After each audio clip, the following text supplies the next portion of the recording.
आज हम यहाँ पे देखेंगे इस प्रश्न को जो आपके एग्जाम में हर साल पूछे जाते हैं कि 45 डिग्री के त्रिकोणमितीय अनुपात निकालें। और यदि आपको यकीन नहीं होता है तो आप क्वेश्चन बैंक में जाके देखिए और हर साल में जाके देखिए, आपको एक प्रश्न मिलेगा। वहां पे ये होगा, यहाँ पे अगर 45 नहीं होगा तो वहां पे 60 होगा, 60 नहीं तो 90 होगा। यानी कि जो हम डिग्री पढ़ते हैं उसकी वैल्यू हमारे पास पूछी जाती है। और यहाँ पे प्रश्न ये बनता है कि सभी त्रिकोणमितीय अनुपात निकालें, 45 डिग्री के सभी त्रिकोणमितीय अनुपात निकालें। और वैसे हमें तो याद है कि साइन 45 की वैल्यू क्या होती है, साइन 60 डिग्री की वैल्यू क्या होती है, वो एक अलग वाली बात है। आपके एग्जाम में जो क्वेश्चन बनते हैं वो इस पे बनते हैं और ये आपके एग्जाम्स के लिए बहुत ही इंपॉर्टेंट है। देखो, मैं और एक चीज बता देना चाहता हूँ। यहाँ पे आज की क्लास में हम सिर्फ 45 डिग्री पढ़ेंगे, फिर दूसरे दिन 0 डिग्री, तीसरे दिन 60 डिग्री, इसी प्रकार से हम सारे डिग्री को खत्म कर चुके होंगे। ये क्लास आपके लिए लगभग 5 क्लास होगी, तो आप 5 दिन डेडिकेटेड के साथ, ईमानदारी के साथ पढ़ेंगे और सेशन को लाइक कर दीजिए। और जिन्होंने अभी तक मेरे चैनल को सब्सक्राइब नहीं किए वो भी सब्सक्राइब कर लीजिए, क्योंकि 2026 आपके लिए बहुत ही इंपॉर्टेंट है। इस 10th वालों के लिए एक नई शुरुआत होती है, नई सीढ़ी होती है, जिसको आप आधार मान के आगे बढ़ते हैं। अब हम यहाँ पे बात करते हैं इस प्रश्न के बारे में जो आपके एग्जाम में हर बार पूछे जाते हैं। बात को समझना, यहाँ पे 45 डिग्री के त्रिकोणमितीय अनुपात निकालें। तो मैं यहाँ पे लिख देता हूँ आपके सामने। हमें यहाँ पे पूछा जा रहा है sine 45 degree, cos 45 degree, tan 45 degree, cot 45 degree, sec 45 degree, cos sec 45 degree. वैसे जनरली हमें इन सब डिग्री की वैल्यू पता है, पर इस डिग्री को हम निकालते कैसे हैं वो आज सीखेंगे। और यही आपके एग्जाम में पूछा जाता है कि 45 डिग्री के सभी त्रिकोणमितीय अनुपात का मान निकालें, जो कि मैंने यहाँ पे आपको बता रखा है। पर हम यहाँ पे जब भी पढ़ते हैं त्रिकोणमिति, तो वहाँ पे हम एक त्रिभुज पढ़ते हैं जो कि समकोण त्रिभुज होता है। तो समकोण त्रिभुज हम जानते हैं, यहाँ पे हमारे पास ये होता है एक कोण 90 डिग्री का। तो मैं यहाँ पे समकोण त्रिभुज बना लेता हूँ। ये हमारे पास एक 90 डिग्री का कोण है और ये मैंने यहाँ पे मिला लिया, तो ये हो जाएगा 90 डिग्री। और यहाँ से इसको हम ए मानते हैं, इसे हम बी, और यहाँ पे ये सी मानते हैं। अब हमारे पास यहाँ पे ये होता है लंब और ये होता है हमारे पास आधार, और यहाँ पे ये होता है हमारे पास कर्ण। तो यहाँ पे हम लंब को परपेंडिकुलर यानी कि पी बोलते हैं, और आधार को बेस यानी कि बी बोलते हैं, और कर्ण को हाइपोटेनियस, इसे हम एस से डिनोट करते हैं। अब यहाँ पे आपको इस त्रिभुज के बारे में पता होना चाहिए कि हमारे पास एक पाइथागोरस प्रमेय होता है। मैं यहाँ पे लिखता हूँ पाइथागोरस प्रमेय, जो कि आप सभी को पता होगा। जैसे हमारे पास, मैं यहाँ पे कर्ण की बात करता हूँ, जैसे हमने कर्ण की बात की, तो कर्ण निकालने के लिए हमारे पास एक फॉर्मूला आता है जो कि अंडर रूट लंब स्क्वायर प्लस आधार का स्क्वायर होता है।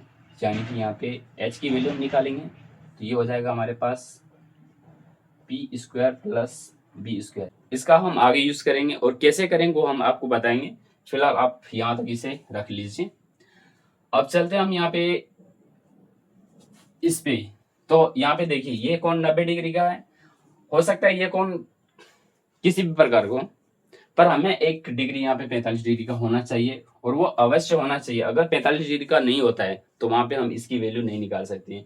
तो यहाँ पे एक डिग्री 45 डिग्री का होना चाहिए। अब यहाँ पे आप बात को थोड़ा साइड में समझिए कि हमारे पास यहाँ पे 45 डिग्री चाहिए, तो हमने यहाँ पे इसे 90 डिग्री माना। अगर ये 90 डिग्री है, अगर हमें 45 डिग्री एक भुजा चाहिए, तो देखिए यहाँ पे क्या करेंगे। एक त्रिभुज का जो तीनों कोणों का योग होता है वो 180 होता है। तो यहाँ से 90 तो है ही हमारे पास पहले से।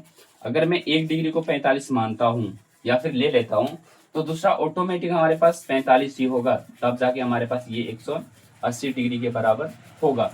इसका मतलब ये हुआ, अगर मैं इस डिग्री को 45 मानता हूँ तो यहाँ पे ये डिग्री ऑटोमेटिक हमारे पास 45 का ही हो जाएगा। और हम ये भी जानते हैं कि दो कोण अगर आपस में बराबर हो तो वो एक हमारे पास समद्विबाहु त्रिभुज होती है। और समद्विबाहु त्रिभुज की ये कंडीशन होती है कि दो भुजा आपस में, यानी कि दो भुजा हमेशा बराबर होती है।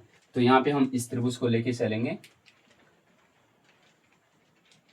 समद्विबाहु समकोण, समद्विबाहु समकोण त्रिभुज। और इस त्रिभुज में हमारे पास दो भुजा बराबर होती है। तो वो दो भुजा हमारे पास कौन कौन सा बराबर होगा, ये अगर ए है और ये बी है, ये सी है, तो यहाँ पे इसके सामने की भुजा ये बराबर होगा, इसके सामने की भुजा हमारे पास ये बराबर होगा।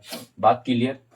तो हम यहाँ पे इस भुजा को ए मान सकते हैं और यहाँ से इस भुजा को भी हम ए मान सकते हैं और यहाँ से इस भुजा को हम मान नहीं सकते, इसको निकालना पड़ेगा और यही फॉर्मूला यहाँ पे यूज होगा। अब यहाँ पे आप बात को समझिए, अगर समद्विबाहु समकोण त्रिभुज है तो यहाँ से ए बी बराबर बी सी हो जाएगा और इसकी वैल्यू हमारे पास ए के बराबर है। यहाँ तक तो क्लियर है। अब मैं इसे थोड़ा मैं हटाता हूँ। अब जब हम यहाँ पे त्रिकोणमिति पढ़ते हैं तो एक त्रिभुज में हमें तीनों भुजाओं की वैल्यू पता होनी चाहिए। अगर ये यहाँ पे ए बी की वैल्यू ए है, बी सी की वैल्यू ए है, तो ए सी की वैल्यू भी हमें चाहिए। इसके बगैर हम यहाँ पे डिग्री की वैल्यू नहीं निकाल सकते। क्यों नहीं निकाल सकते, ये आप मेरे प्रीवियस वीडियो देख सकते हैं या फिर आप मेरे आई पे जाके देख सकते हैं, जो कि इससे रिलेटेड मैंने बहुत सारे कंसेप्ट बता रखे हैं। अब चलते हैं क्वेश्चन पे। तो हम यहाँ पे ए सी की वैल्यू निकालते हैं। अब हमारे पास ए बी की वैल्यू कितनी है, वो हमारे पास यहाँ पे ए है और यहाँ से हमारे पास बी सी की वैल्यू कितनी है, वो भी ए है। तो हमें ए सी की वैल्यू चाहिए और ए सी की वैल्यू के लिए हमें इस फॉर्मूला का यूज़ करना पड़ेगा। तो यहाँ से ए सी हमारे पास कर्ण हो जाएगा। तो कर्ण बराबर हमारे पास क्या होता है, लंब स्क्वायर, और लंब हमारे पास यहाँ पे ए बी का स्क्वायर प्लस बी सी हमारे पास आधार है तो बी सी का स्क्वायर हो जाएगा। अब ए सी चाहिए तो ए बी की वैल्यू हमारे पास ए का स्क्वायर प्लस बी सी की वैल्यू ए, तो यहाँ से भी ए का स्क्वायर। अब ए सी बराबर हो जाएगा अंडर रूट ये ए और ये 2a स्क्वायर, फिर यहाँ से ए की वैल्यू निकालेंगे। ए तो हमारे पास बाहर निकल जाएगा क्योंकि स्क्वायर है और यहाँ से अंडर रूट 2 हमारे पास अंदर बच जाएगा। यानी कि ए सी की वैल्यू हमारे पास आ गया a√2। अब हम यहाँ पे अब हमारे पास जब तीनों भुजाओं की वैल्यू निकल के आ गई तो अब हम 45 डिग्री की वैल्यू आसानी से निकाल सकते हैं। यानी कि बात यहाँ पे कुल मिला के इतनी सी है कि हमें सिर्फ इस त्रिभुज के बारे में अगर पता है और तीनों भुजाओं की वैल्यू पता है तो हम डिग्री की वैल्यू आसानी से निकाल सकते हैं। अब हमारे पास यहाँ पे सारा काम हो गया। अब हमें सिर्फ वैल्यू चाहिए तो हम यहाँ पे पुट कर देंगे। अब हमें साइन 45 डिग्री की वैल्यू चाहिए। तो इससे पहले हमने एक क्लास पढ़ी थी जहाँ पे मैंने बता रखा था कि साइन थीटा कॉस थीटा की वैल्यू किस प्रकार से निकालते हैं, तो वही काम हम यहाँ पे करेंगे। तो यहाँ पे साइन 45 की वैल्यू चाहिए, तो साइन 45 के लिए हम जानते हैं यहाँ पे होता है लंब बटे कर्ण होता है, और यहाँ से लंब हमारे पास है ए बी और कर्ण हमारे पास है ए सी। तो ए बी की वैल्यू हमारे पास ए है और ए सी की वैल्यू हमने निकाला है a√2। तो यहाँ से ए कैंसिल हो जाएगा और बचेगा हमारे पास 1/√2।